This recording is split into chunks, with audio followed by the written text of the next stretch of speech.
Hi guys, welcome to Richard Cabile YouTube channel. In today's video, I will teach you how to add widgets to lock screen on Samsung Galaxy A02. And okay guys, but before we start, kindly subscribe to my YouTube channel by pressing the subscribe button and the bell to notify you if I have new videos. Okay guys, let's start.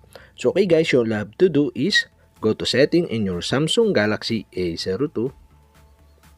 In settings, scroll down and find the lock screen. Okay, tap this. In lock screen, okay, you can see the widget. And okay guys, to add the widget to your lock screen, you'll have to do is tap the widget. In widget, okay, get quick access to useful information on the lock screen.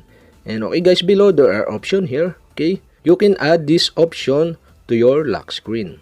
To add this, you'll have to do is switch on the switch button on the right side. And okay guys, I decide to add all of this on my lock screen quick access. So okay, we can try it.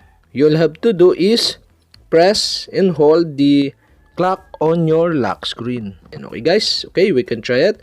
Press the power button and press again.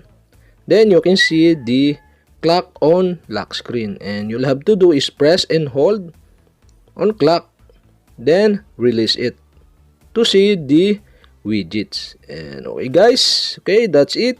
We have successfully add widget to lock screen on your Samsung Galaxy A02. And okay guys, if you have a question, kindly comment below, and don't forget to hit the subscribe button and the bell to notify you if I have new videos. Okay guys, thank you for watching.